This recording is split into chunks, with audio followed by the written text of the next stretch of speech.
Okay, good afternoon, everybody. We're going to call this meeting to order. This is a special meeting of the Gainesville City Commission, one of first of a series of meetings we're going to have to discuss the budget for Gainesville Regional Utilities.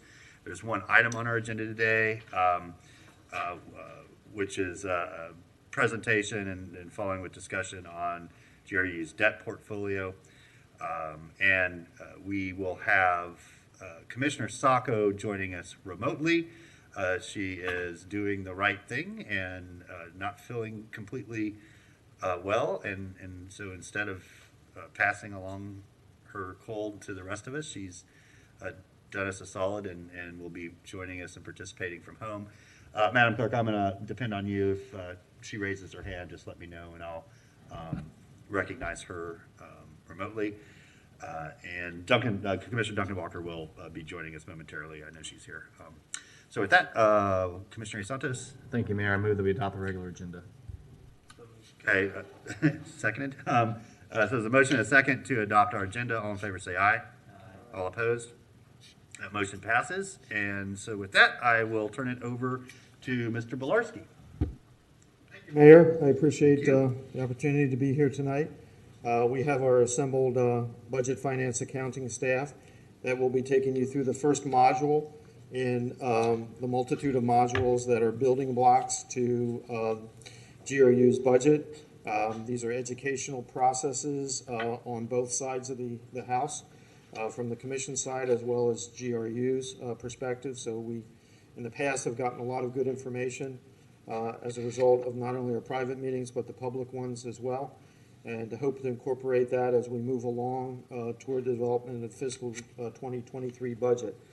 So with that, I'm not going to take any more air out of the room, and I'll turn it over to Claudia Rasnick, our CFO. All right, thank you, Mr. Bilarski. Ms. Rasnick, good to have you with us. And I was just commenting to one of our neighbors earlier today that we're 2 months into the fiscal year, and here we are talking about next fiscal year's budget. It's a continuous and ongoing process, but it's I do want to thank I really want to thank staff that's worked on. I mean, it's a lot of work goes into these, and I think really trying to prepare the commission as well as the public with as much information as possible.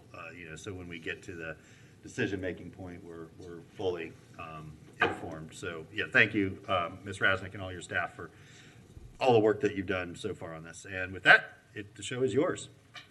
All right. Well, thank you, Mr. Mayor and Commissioners. I believe Mark's going to share his screen, and if not, I will.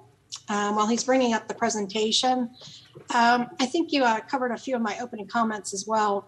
So this is the first presentation regarding GRU's fiscal year 23 budget process. The next meeting regarding rating agency credit metrics. Mark, thank you. The next meeting regarding rating agency credit metrics is in February, and then we'll have liquidity and reserves, revenues and forecasts, O&M expenses, operations and maintenance expenses, and capital in May, just to provide some flavor for what's coming in the next several months.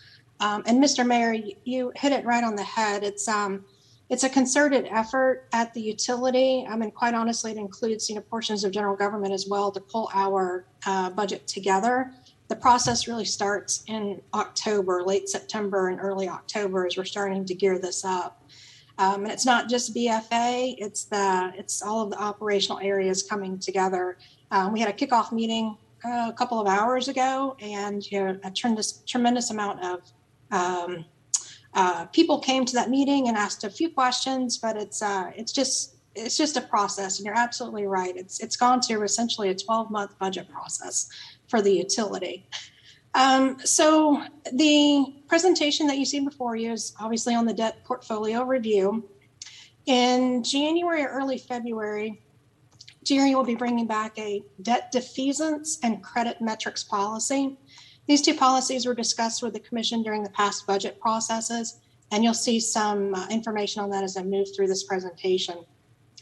So it's important to note that while GRU's outstanding debt is high as compared to other utilities, and the utility is highly leveraged, there have been several actions taken over the past couple of years to address this, including diffusing a portion of the utility's debt recently. In addition, the development of an effective policy to address debt going forward will provide a framework to continue that path. So Mark, next slide, please. So even as GRU has a high debt load, borrowing funds is a necessary function of a utility in order to maintain and replace the capital infrastructure that is used to provide services to our customers. So our customers require safe, reliable utility services such as electricity and water. The investors require that the infrastructure be maintained so that GRU can provide those services and revenues. So the rating agencies monitor the physical infrastructure asset health of the utility, as well as the financial metrics. Next slide, please, Mark. So we're a 5-system municipal utility operation, so we're very capital intensive. So the utility enters the market pretty regularly, every 2 to 3 years, just to acquire new debt. And for those that hear the word debt, what that actually means is we go to the market, we say, investor, loan us cash and we will pay you back over time. And that cash is used for the capital infrastructure needs of the utility. Next slide, please. So our annual capital budget is usually around $75 or $80 million. When we take a look at the financial metrics of the utility, we compare that to depreciation, because when you think about depreciation, when you're depreciating an asset, you should essentially be replacing that asset over time. And our depreciation runs about $100 million a year.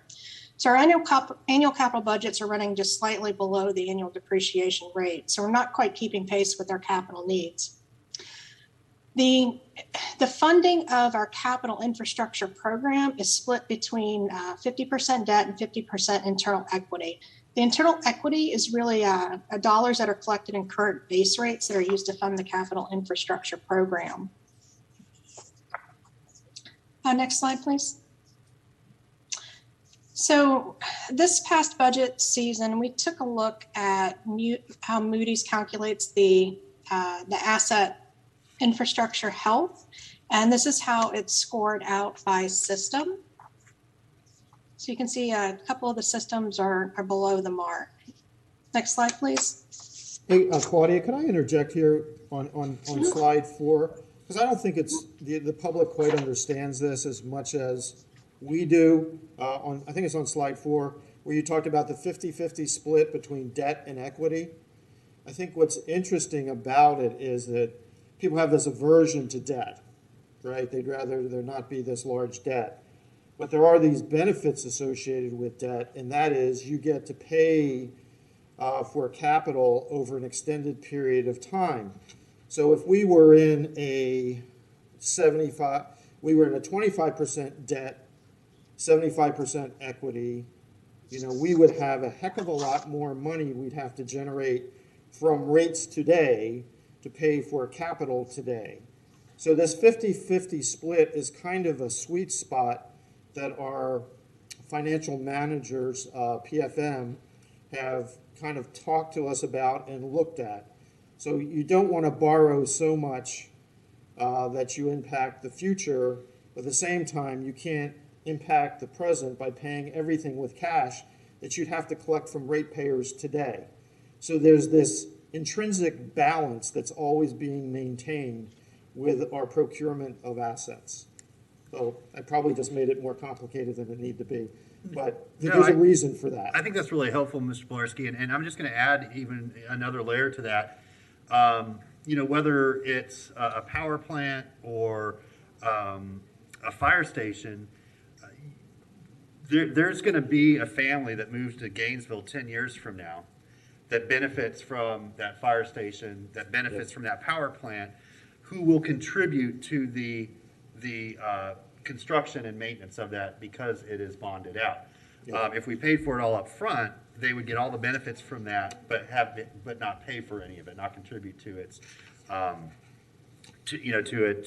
maintenance and original construction. So this is a standard and a best practices approach towards funding capital needs, whether it's for a utility or anything else a city government or state or federal government for that matter do to sort of make it more equitable and matching who benefits from the service and who pays for that service as well. That's it. Back to you, Ms. Rasnick. We're getting nerdy up here. I just apologize. Well, you can take the economics teacher out of the classroom, but something like that. so thank you to both of you because you covered my first point on this slide and much more in depth than I would have. So thank you for that. So the term is intergenerational equity. It spreads the cost of the asset across the customers that are actually using it. So instead of having the customer today, as you said, pay for the capital infrastructure being installed today, it's spreading it over the generations that will actually be using it. So because of that funding mechanism for the capital infrastructure at the utility, we do go out for new money issues every 2 to 3 years. It does seem like we are perpetually in front of the commission talking about our debt portfolio, but that's because of the complexity of the portfolio itself. Not every transaction that goes before the commission is issuing new debt. As a matter of fact, in 2020, we had a series of conversations with the commission that was actually performing a number of transactions to actually save on interest. Next slide, please. So debt is a significant portion of the total budget. So for FY22 and FY23, it's right around 25%. O&M was running about 36%. Next slide, please. And this shows the debt service by system. So I'm just going to pause for a second because there's a lot of information on that slide, and then I'll move forward.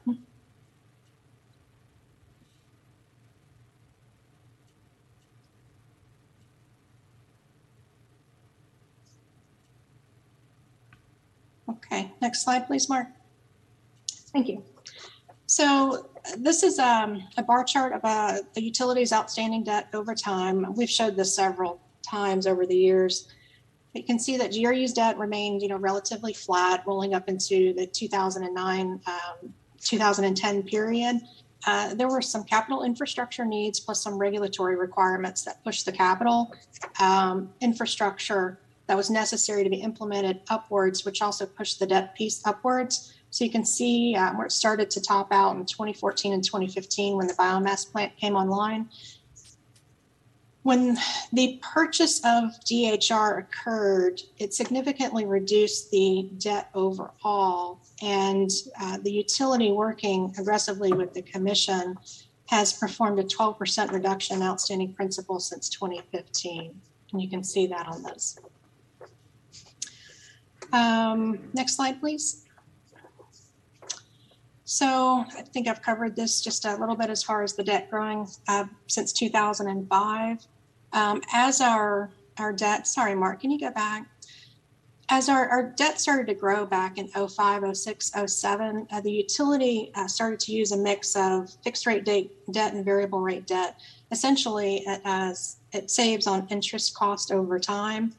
And it's created a dynamic debt program for the utility that essentially needs constant management.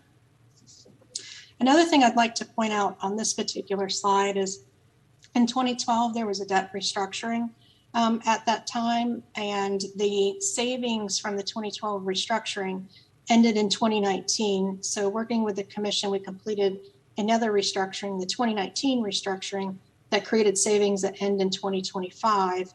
In 2020, we completed a series of transactions designed to reduce interest cost. So the reason why I brought that up is 2012 essentially pushed some debt service payments out. So did 2019 for necessary reasons. But the past couple of years, the commission working with the utility has been focused on debt defeasance, right? So what do we do going forward? So the debt defeasance plan is different from what we've done in the past, and so were the 2020 transactions. The 2020 transactions actually created a floor to build to that debt defeasance plan along with the POB savings. And you'll see some of this information as I'm moving through the slide, but I thought it was important to recognize that while the debt went up, there are plans to bring it back down as much as we can, even as we have new needs that will continue to push that debt upwards again. Claudia, while you're getting to the next slide, the other thing is important for the public to understand that if you see this chart that's there, the debt went up back in 2014. The debt isn't new in 2021 or 2020, as the Auditor General's report almost suggests. And since 2017, we've had a quasi debt defeasance program in place. The whole point of the biomass buyout, the PPA buyout, was the pay down of that debt, which resulted in close to $300 million of less debt. So the slide says there's been a 12% reduction in outstanding principal since 2015. We're getting into formalized debt defeasance, but the first part of that was the buyout of the biomass PPA. And for some reason, that's nowhere in the Auditor General report, just for information purposes. Thank you. Thank you, Mr. Bolarski. Next slide, please.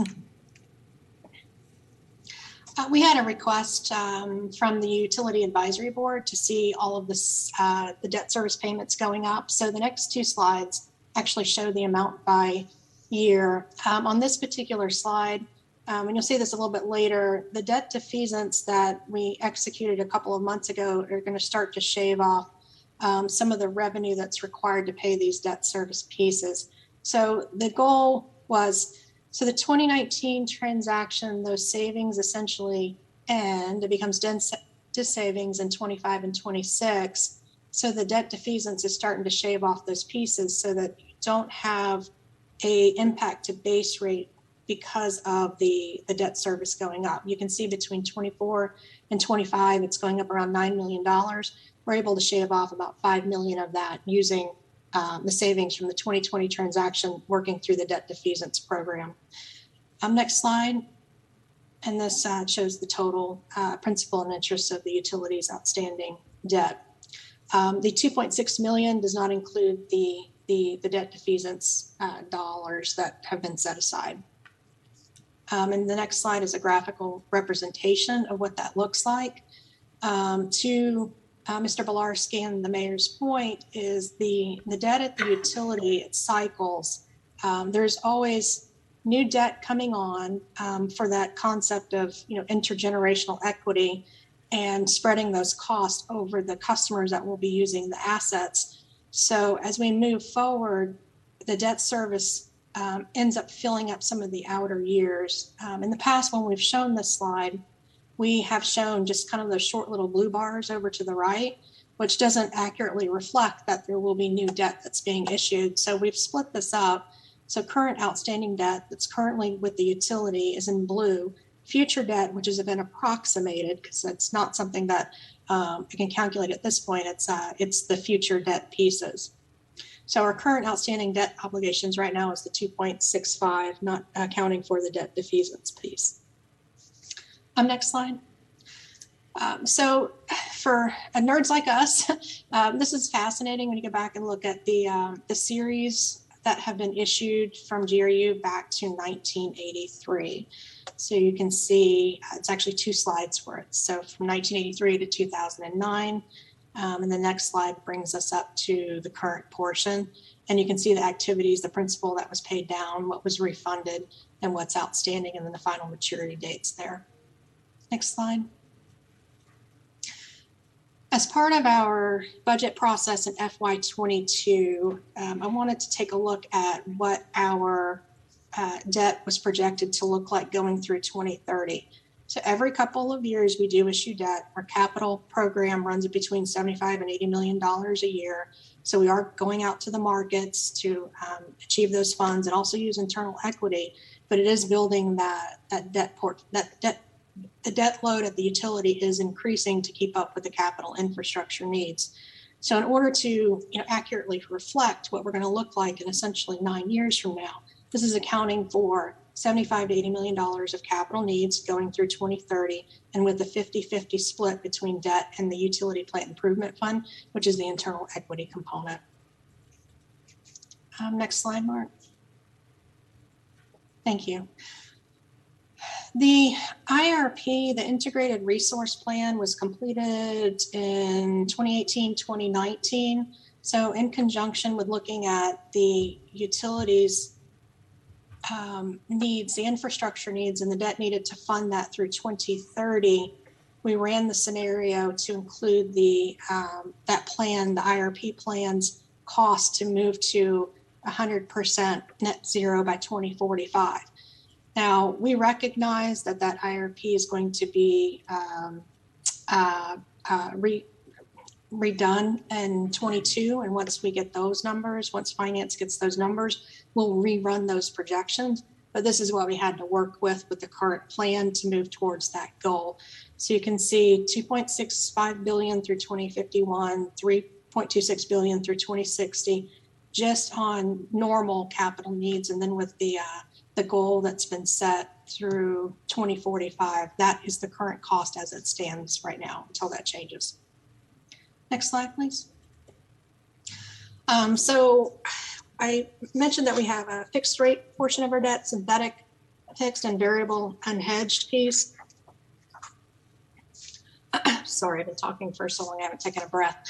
And this really started to shift back in, let's see, it was 05, 06, 07 range when the utility started to issue variable rate debt. And so you can see our current mix here. I think when I first started at the utility, the variable rate portion was much larger. So we gradually over time fixed that out a little bit more. Next slide, please, Mark.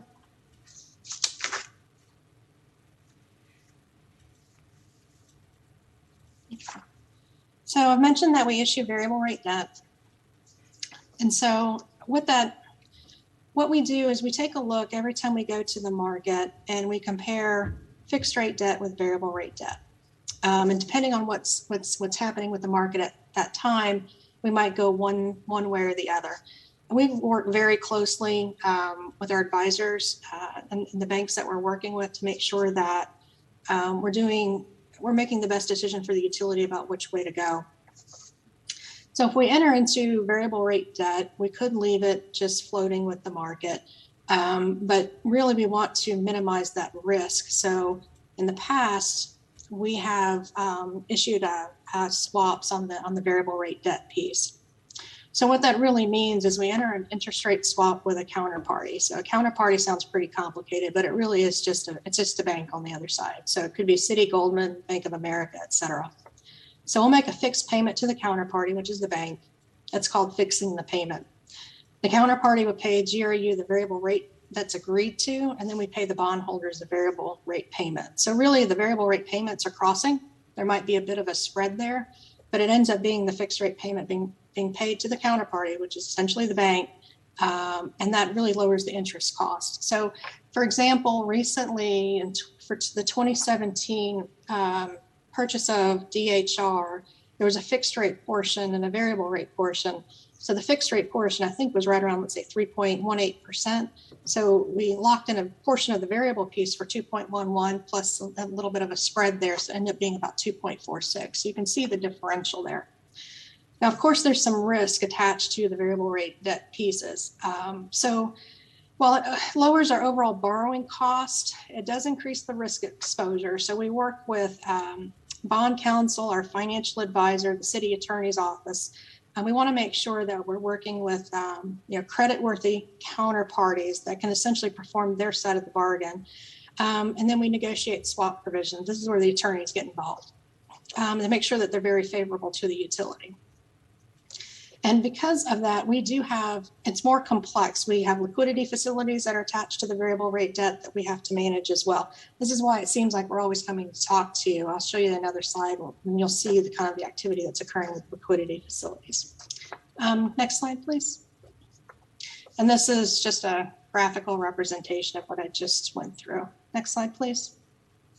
So these are the liquidity facilities. And you can see the series that are attached to the variable rate debt, commercial paper programs, and the line of credit. So for example, the bottom two in April will be coming back to the commission in January or February to talk about either renewing or replacing those facilities. Because what we look at there is obviously the health of the party that we're doing business with, but also the provisions in the documents. And really what we would like is to lower the cost. So you see the 40 basis points and the 30 basis points. We're looking to lower that cost as well. So, sorry, a liquidity facility, what that will do, it's a backstop if something is, if GRU can't make the payment, for example. And I think that back, and this was before my time during the, oh my goodness, the 08, 09 period, one of these actually got triggered because the market was severely disrupted. So it's rare that it happens, but when it happens, it's good to have. Next slide, please. So I talked briefly about this earlier. So the 2020 debt restructuring transactions are creating $134 million in savings. The 2020 pension obligation bond transaction that was executed by general government achieved $64 million in savings over the 22 years for GRU. Both of those combined are essentially creating the floor for the debt defeasance program, and the debt defeasance policy will be bringing back. And you see the combined savings stream for these two initiatives together. Next slide, please. So we were able to execute the first tranche in October of this year. So that first tranche will pay down the spikes that I was referring to earlier, the 25 and 26. So we'll start to bring some of those down in those future years. And that's the 31 million that you see there. Next slide, please. So we have to monitor which series, which CUSIPs of bonds really that we can actually target in order to defease, because there's certain requirements that we pay an investor for a certain period of time, let's say 10 years, and then we can actually say, yes, we're going to go ahead and defease that bond and essentially pay this out. So that's why you see these two. So you have the 2017A and the 2009B. It's a total of, let's say, $8.3 million that we've been able to defease. So this is an achievement for the utility. So we've gone from, the 2012 restructuring to the 2019 restructuring to actually starting to defease debt. Next slide, please. So going forward, and I'll get to this a little bit later in the presentation, the debt defeasance policy has essentially two pieces to it. It's solidifying the 2020 transactions, the POB, but also when the utility crosses the reserve targets that were set in the cash balance policy a few years ago, that excess cash would be used to defease debt. Now we'll have a more informed and very dense and detailed discussion about the reserves for each system. So electric, water, wastewater, gas, and the telecommunications system in, oh goodness, I think it's March. And so we'll go over that. You will see where each system stands, and you can see when potential debt defeasance could occur based upon excess reserves. This will also help with the financial planning as we move through this process. So with that, I am going to take a breath. I'm going to hand it off to Mark, who's going to cover the financial metrics, and then I'll pick back up at the end. Thank you, Mr. Mayor. Thank you.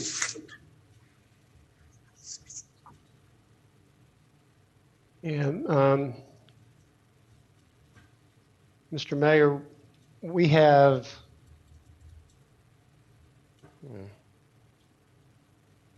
my screen is frozen. Mark, if you can unshare, I'll pick it up. Yeah, okay.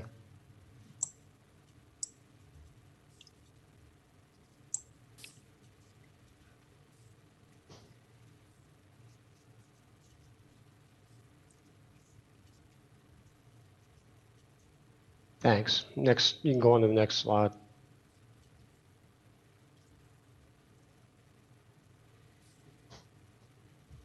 I think I'm having technical difficulties.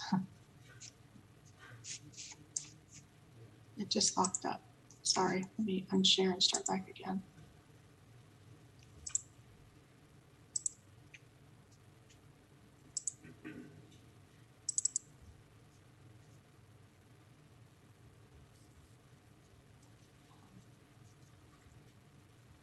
Okay, I apologize. This might make you a bit dizzy.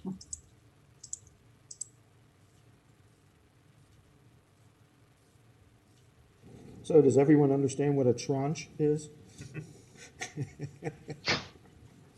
Thank you, Mr. Belarski, for filling the time. I appreciate that. You liked the word allonge so much, Ed. I thought I'd throw in another one for you to I talk know, about. there's a plethora of French sounding Latin words here. I'm not supposed to laugh. That made me laugh. No more jokes. During a debt portfolio discussion, no less.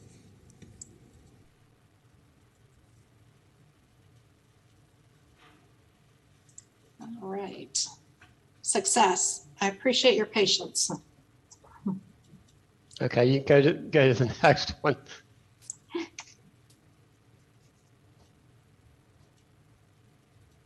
Yeah, Mr. Mayor, GRU's worked hard in recent years to preserve our financial ratios and metrics with the goal of maintaining, to the extent possible, our bond ratings. What we haven't done is codify through policy what staff, together with the commission, see as appropriate target levels for those metrics. And I think Claudia mentioned earlier that in January or February, it's our intent to bring for the commission's consideration a financial metrics policy establishing those target metrics. The creation of a policy of this type, it's useful during budget preparation. It enables us to identify trends and track performance and facilitates the development of financial goals. The rating agencies publish municipal utility-based criteria that establish metrics for specific rating categories, and those are what we used to help us identify proposed target levels for inclusion in this policy. And so there are 6 metrics that we're considering to include in this policy. 2 liquidity metrics, days cash on hand and days liquidity. 2 coverage metrics, debt service coverage and coverage of fixed obligations, and then 2 leverage ratios, debt to capitalization and leverage. And what you're going to see as we go through this section is that our ratios and our metrics are strong, particularly on the liquidity and the coverage side. Where we're lacking a little bit is, and this is no surprise to anyone, is we're highly leveraged. So those leverage ratios, the last 2, are not where they need to be right now. Next slide, please, Claudia. This first liquidity metric is days cash on hand. It estimates the number of days GRU can pay its daily O&M expense before running out of available cash. It's a measure of our financial security and our ability to weather financial uncertainty. The table on this slide, it demonstrates ranges for the metric by rating category, as well as our target metric and where we stood as of June 30, 2021.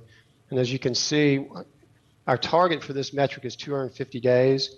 Per Moody's formula, we're at 201 days, and per S&P, we're at 288 days. You can see that's quite a gap. And one of the things that you will see when we do our rating agency presentation in early February, in excruciating detail, you will see the fact that the 3 rating agencies have different formulas, sometimes markedly different formulas, in coming to these metrics, and that's what accounts for that 87-day difference between Moody's and S&P. Moody's does not include UPIF monies in their available cash. S&P does. Moody's includes utility meter deposits, which is beyond comprehension. That's why they would consider that available cash. But it simply points out that the 3 rating agencies are different in the way they approach things. Next slide, please, Claudia.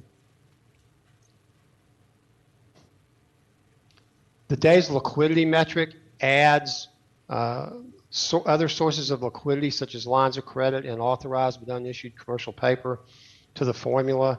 Our target for this is 300 days. Per Moody's, we're at 454, and per S&P, we're at 668. Next slide.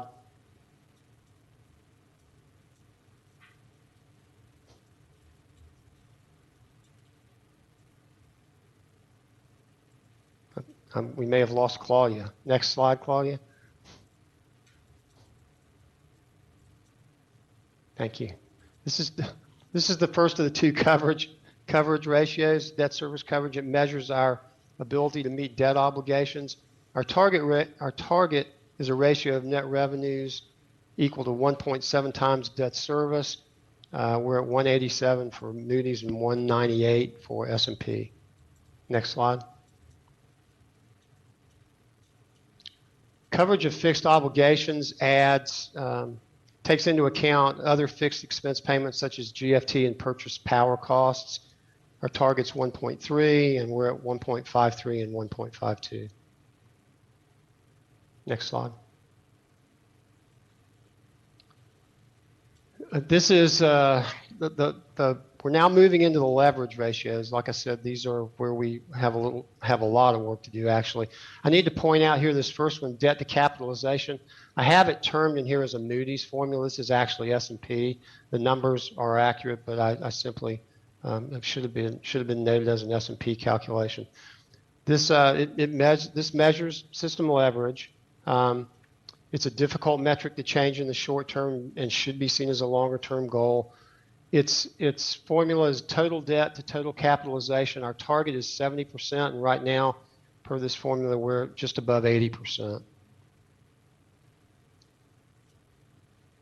Next slide. This is Fitch's leverage ratio. It essentially measures the outstanding debt to the cash available to service that debt.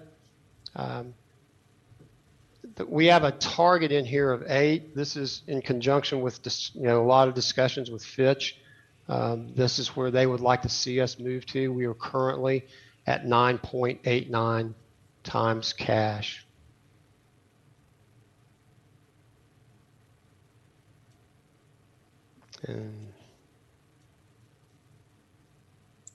Thank you, Mark. So I apologize. I think apparently on my screen it's full screen, but I've been getting some notes that it's actually not full screen. So if it's not, I do apologize. But I'll move into the delevering policy. We've talked about this a little bit through the presentation. So GRU is considered highly leveraged by all 3 rating agencies. The delevering policy incorporates 3 elements. Continuing is directed by the City Commission to apply savings from the 2020 debt restructuring transactions and the POB issuance toward defeasing outstanding debt. Funding at least 50% of capital improvement plans through an internal equity component. As we're running through the reserve discussions next year, this might be something that the Commission might consider increasing, because increasing the UPIF usage will decrease the amount of debt that the utility has to issue going over time, but you have that balance with the intergenerational equity component as well. When cash balance levels exceed the targets established in the City Commission approved cash balance policy, applying these excess balances towards cash defeasance. So we'll be bringing back the delevering or debt defeasance policy and the both policies in, I think, January or February, most likely February, because we want to make sure that we bring these forth there close to completion as possible. So with that, that completes the presentation itself. Any questions? Okay, thank you, Mr. Benton, Ms. Rasnick. Really appreciate, again, all the work that went into that. And I will, Mr. Pilarski, I'll recognize you first. Is there anything you wanted to add in the way of summarizing or sort of prompting any questions from the Commission? Sure. I think that I would just put the cap or exclamation point on this, that staff has been working on this for a long time. This isn't, the last 3 months or 6 months.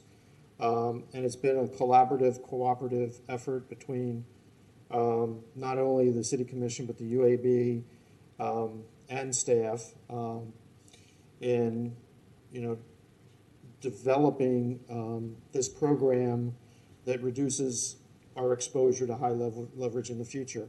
It will not change overnight. We don't expect it to change overnight, but we're changing the trend and moving forward in a very positive direction.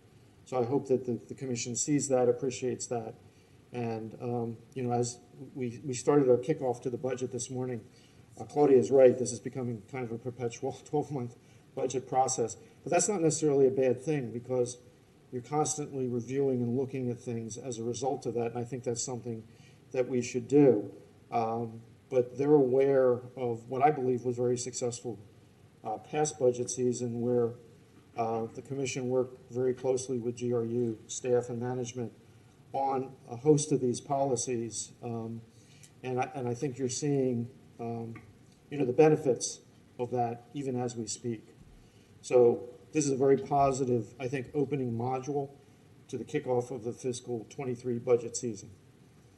Yeah, thank you very much, Mr. Blarski. Agreed. And there's just two other sort of takeaways or points that I want to make sure to highlight. The first is, and you brought up the preliminary findings from the Auditor General. This was one area that they focused on, and really this is an excellent opportunity for us in our response to share with them that not only do we take this seriously and have been aware of it, but we have prior to their findings already set in motion a plan and that we will memorialize as a policy on debt defeasance and addressing our leveraging challenges. So that's out of all of the things that they listed, that was one of the ones that I think we were well out in front of. And then the other, I know that $6 billion plus figure to address the 2045 commitment to 100% renewable energy has a lot of sticker shock associated with it. I think it's important to remember that, as Ms. Rasnick pointed out, that is using the current integrated resource plan. We will have a completely new plan in probably a little under a year, right? We'll start that early 2022. And second, that's assuming current technology and current pricing. And we know that the price per kilowatt hour of renewable energy will continue to fall. Technologies that do not exist today will exist at some point in the probably not too distant future. So all of that is going to change dramatically, that's not to even consider that there might be either mandates or support from state or federal government, because we have committed to addressing climate change as a nation. So there's a lot of variables in that number that, and that's one reason you see it so high, because it's not, there's a lot of unknowns, and you can only make assumptions at this point. So I think it's important that you and Ms. Rasnick pointed out that all of that will not only change next year, but it will change 5 years from now when we go look at that and going into the future.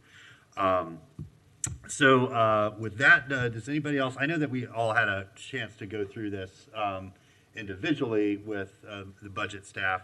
I know that I went well over our scheduled meeting time and missed my next meeting asking my questions at that point, but I'm happy to field any questions from the commission, or we can also ask any of our neighbors to share their thoughts if they would like to do so as well.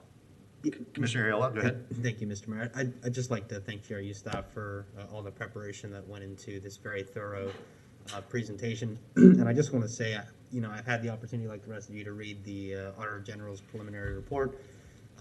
And I think that it would really be great for our responses just to include all the things that we're doing that are acknowledging the leverage, how this commission has taken steps to address what the credit rating agencies have brought forward.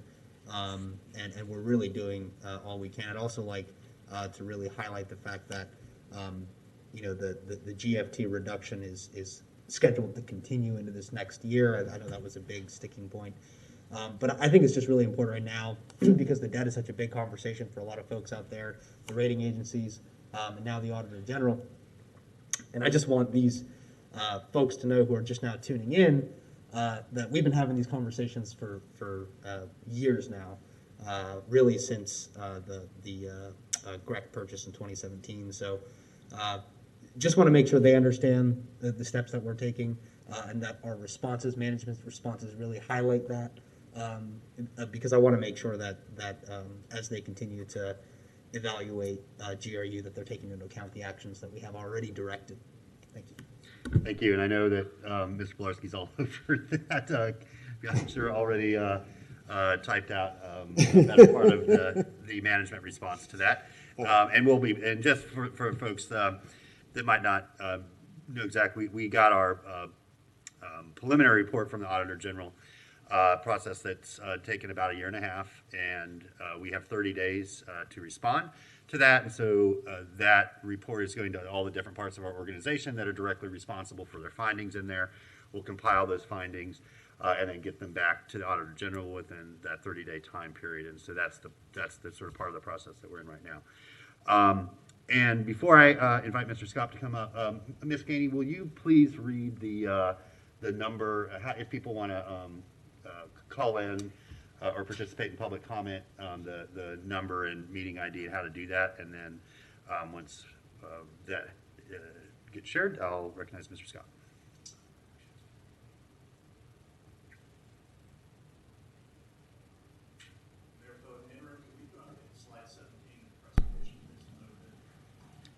Yeah, one moment. Let's let Ms. Gainey. I'm gonna have to find it, so. Okay.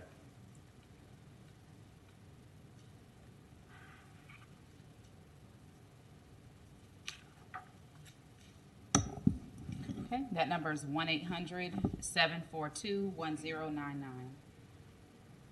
Okay, so if you'd like to join us in the conversation, you can call into that number. And with that, Ms. Gainey, I think, is looking for. Are you the one in the presentation? Or we ask Ms. Rasnick to pull it back up? Maybe Ms. Rasnick, you might be at the ready. You can pull the presentation back up and go to slide 17. Sure, I'm working on it now, Mr. Mayor. Thank you. you.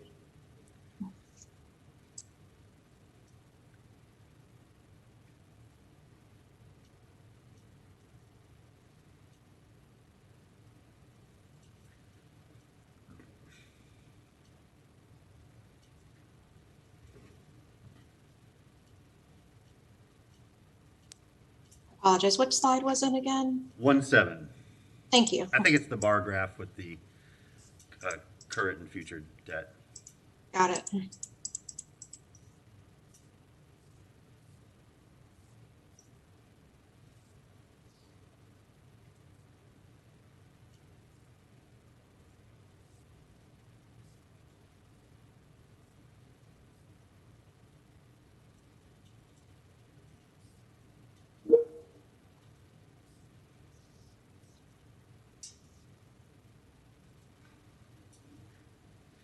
Perfect. Good afternoon, Mayor, Commissioners, Nathan Scott. So this slide that shows the debt is very instructive. GRU's outstanding debt service payment obligation is currently $2.65 billion, which exceeds GRU's net capital assets of $1.86 billion on $1.7 billion in outstanding principal. This number is expected to increase to $6.55 billion through 2065 as a result of meeting the City Commission's mandate of 100% renewable energy goal by 2045, as shown on this slide. The numbers in this presentation are astonishing. The projected debt numbers, the current debt, the debt through 2030, and the projected debt is unsustainable. People cannot afford their current rates that you, the Commission, have raised. The ongoing mismanagement of GRU at the hands of the Mayor of the Gainesville City Commission have crippled GRU with debt and caused great financial harm not only to GRU, but its customers who are struggling to pay their electric bills. GRU, as evidenced by the debt to capitalization ratio, is not the utility owned by those it served. It's owned by Wall Street bankers because you've destroyed the equity in what was once Florida's flagship municipal utility. And all this excuse making by Commissioner Ariola on TV 20 and all this nonsense that comes out of you trying to whisk this away isn't going to solve the problem. The comments that have been made are nonsensical to anyone with any financial experience. There are no savings. If there were savings, our utility rates would be going down, not going up. The savings are lowering near-term debt payment obligations at greater long-term borrowing costs to GRU customers. What's also not referenced in the GRU presentation is the $60 million of additional debt service payments that we have to make as a result of the 5 debt downgrades that occurred in less than 10 years under the failed leadership of this commission. Most recently, $32 million of additional borrowing cost, followed by the $27.6 million in counting from the prior debt downgrade. So where are these savings? I'd like to see them. GRU customers like to see them. They're not savings. It's financial engineering. GRU, again, electric rates are further expected to increase in the coming years to help pay the growing mountain of debt, approaching $100 million a year, 25% of GRU's annual budget. And currently, with taxes, GRU residential electric rates are now $163.75 per 1,000 kWh. This is a 20.5% increase since September of this year. And we need to talk about the Latchwell contract, because our fuel adjustment increase has gone up 66% in the last 2 months. Thank you, Mr. But Scott. City of Alachua hasn't paid that because we gave them way power. Thank you very much. Ms. Kenny, do we have anybody with their hand up or calling in? Oh, Adam is with us. Okay. Sorry, I didn't see him at the opening. Adam, do you have anybody on the line? No, sir, there's nobody on the line at this time, but we'll stand by and let you know if there's somebody who comes in. Okay, thank you. Mr. Blarski, if you'll just, I know you said at the beginning of the meeting, and so did Ms. Rasnick, but, this was the first meeting on this. Will you kind of remind us the next couple meetings on the budget that we'll be having and what we'll be discussing? Yeah, I'm going to get Claudia back up. She has the one. She's my keeper of my calendar. If you could come on board there to help me out. So Ms. Rasnick, if you'll just kind of once again remind us all of what the topics of those upcoming meetings will be and generally when they will be held. Sure. Thank you. I appreciate you not holding me to the dates because I was scrambling for my calendar. That's fine. The next time you see us will either be in January or February to talk about the delevering and the debt defeasance policies. There is a joint session with the UAB to talk about rating agency credit metrics that is scheduled in the early part of February. In March, it's reserves, liquidity, financial condition by system. There's an investment program one in there. And also customer revenues forecasts are in April. And then in May, it's operations and maintenance expenses, capital, fuel, and the fuel millage rate. So essentially every month we'll be covering a budget topic with the commission. So 2 joint workshops with the UAB. I mentioned the first one in the early part of February. The May session will also be joint with the UAB as well. We've placed a placeholder working with the clerk in June in case there's any follow-up questions, but that's essentially the budget season until September. Okay, thank you very much, Ms. Rasnick. Once again, appreciate it. Very helpful.